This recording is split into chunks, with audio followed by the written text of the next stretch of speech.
morning. Today is Friday, April 12th. I'm Zane, and I'm Hunter. Teachers, today is day 4 for our chasing. Please stand for the Pledge of Allegiance. I pledge allegiance to the flag of the United States of America and to the republic for which it stands, one nation, under God, indivisible, with liberty and justice for all. Thank you. You may now be seated. We want to shout out to our watchdog today, Mr. Isaac. We will now hear from the school judge. Hey, yo! Watchdog got a louder applause than I did.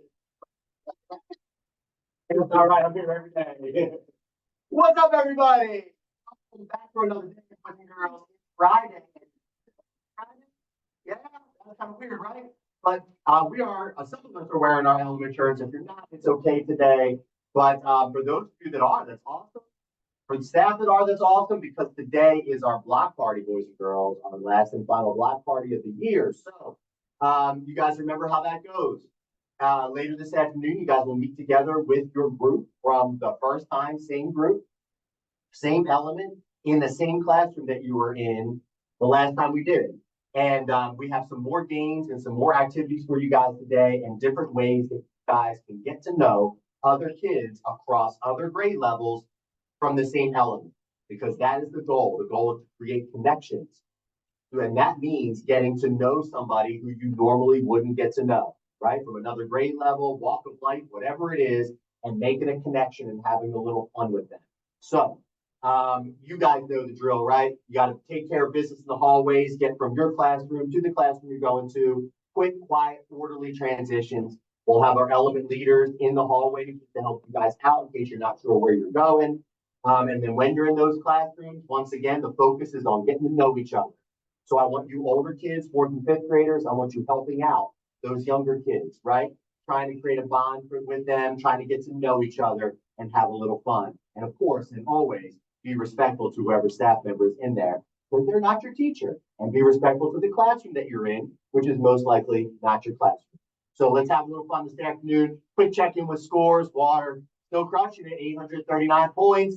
Earth and Fire, we're there, but we're falling further behind. We started closing the gap, and now we're falling further behind. Air, you got your work cut out for you guys. Yeah, Air, you got your work cut out for you if you want to take this trophy home. So at least, come on, let's make this not so easy on Water. Let's try to close that gap. Let's try to get some points, make it happen. And I have our element leader here for Air, Emily, who wants to share some helpful tips for you guys. Emily, good morning. Today I'm going to talk about the Patty sentence number 21. It's don't save students in the cafeteria or the bus, because you can just ruin someone's day by saying you can't take it and it's me. That's what I shouldn't do. So don't save. That's right. There you go. You have the power to make someone's day just simply by letting them sit next to you. You also have the power to ruin their day by saying no, right? So use that power wisely. And now I want to turn it over to a couple groups we have over here. Shout outs from our counselors, and also some information about autism. So swing it on over this way. I think we're kicking it off with you, Miss Wilkerson. Go ahead. Good morning, happy Friday. We have a couple of nominations for Fill Me Up Friday. We actually had so many nominations this time that I'm splitting it up between this Friday and next, which is awesome. That means we have a lot of Patty Panthers out there really working hard to improve themselves. So today we have Alana in Miss Clark's class. She's been working really hard to be kind and reminding others to be kind as well. She's continuing to work hard even when something isn't perfect, which can be a challenge. So awesome job,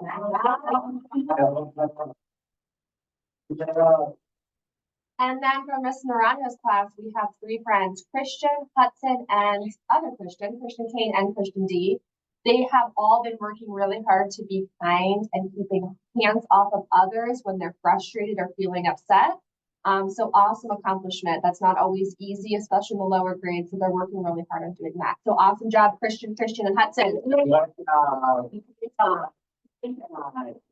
then Miss Carrillo is here. Yes, what are you doing here this morning, Miss Carrillo? I have a friend, his name is Theo, and he is going to answer some questions that some of the other students submitted about autism. And I'm going to ignore the fuzzy bug on my shirt. Bring it down. Hi, Theo, how are you? Good. So can you tell us a little bit about yourself? And if you want, you can speak to the students or you can speak to me, whatever you're most comfortable. I'm in fourth grade, Miss Clutch class, and I have a type of autism. And I've been on the morning announcements for the second time this year. Last year, I explained how some people with autism might see the world in a different way. Are you ready to answer some questions? Yes. Okay, so we've got about 5. So you can keep it quick if you'd like, or you can elaborate, totally up to you. The first one asks, what helps autism students relax? That one's kind of easy. They might fidget with fidgets or listen to music or be alone or like play with their senses, like smell, sight, and touch. Excellent, thank you, Theo. That's actually good. I like to be alone sometimes too. Another question is, are students with autism okay to be in tight spaces? Some are, but some aren't because they feel overwhelmed and then start to freak out. Yeah, I think that's true for a lot of us too, right? Do students with autism mean it when they hit you? Not usually, because some students with autism, if they get too overwhelmed, they might defend themselves by hitting, throwing, or hiding themselves. Because they might get so overwhelmed that they don't feel safe. And maybe they don't know how to let it out, and so they do it with hitting. Thanks. Okay. How can students with autism communicate if they are nonverbal? And nonverbal means that they're not able to really talk. They either use sign language to speak, or they have devices like tablets or phones that have a special app that can help, like they can say words for them, and that helps them let people know how they're feeling. Thank you. Okay, so our last question is, how can we be more inclusive of students with autism? How you can be more inclusive is like, if you see someone with autism, you could ask if you would like to play, or could I play with you? And see if you're able to do something with them. That would be more inclusive to people with autism, because they don't usually ask other people if they don't want to play or they want to play. Or maybe you could invite them to sit with you in the cafeteria, right? That might be a good one too. Okay, well, thank you so much, Theo. And before I go, I would like to make a special shout out to someone in Miss Easterly's class. I'd like to say hello to Sammy Valentine. Just a little special shout out to Sammy. Okay, that was it.